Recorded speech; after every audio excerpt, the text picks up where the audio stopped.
Welcome back. સુરતમાં પાડોશીએ વિદ્યાર્થીની પર દુષ્કર્મ આચર્યું. આ વિદ્યાર્થીની ઘરેથી પુસ્તક લેવા માટે નીકળી હતી. પાડોશી યુવક વિદ્યાર્થીનીને બાઇક પર લઈ ગયો હતો. વાવરૂ જગ્યાએ લઈ જઈ આ વિદ્યાર્થીની સાથે દુષ્કર્મ આચર્યું. પાંડેસરા પોલીસે આરોપી હિમાંશુ યાદવની ધરપકડ કરી છે. તો પોલીસે આરોપી સામે પોક્સો એક્ટ હેઠળ ગુનો નોંધ્યો છે.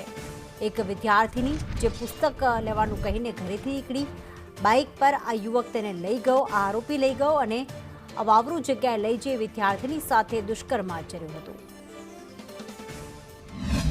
ગુનાની હકીકત એવી છે, 15 વર્ષની દીકરીને એક માણસ હિમાંશુ નામના માણસે તેને લલચાવી ફૂસલાવી અલથાણ ગાર્ડન લઈ જઈ તેની પર બળાત્કાર ગુજારેલ છે તેવી હકીકત ધ્યાને આવતા પાંડેસરા પોલીસ સ્ટેશને ગુનો દાખલ કરેલ છે. દીકરી સારવાર હેઠળ છે અને આરોપીનું નામ મળતા આરોપીની અટક કરી કાયદેસરની કાર્યવાહી કરવામાં આવી છે. બનાવની વિગત એવી છે કે દીકરી જ્યારે ઘરેથી બહાર નીકળી ત્યારે તેણે લલચાવી ફૂસલાવી અને પાંડેસરા વિસ્તારમાંથી અલથાણ વિસ્તારમાં લઈ જઈ તેની સાથે તેણે દુષ્કૃત્ય આચર્યું હતું.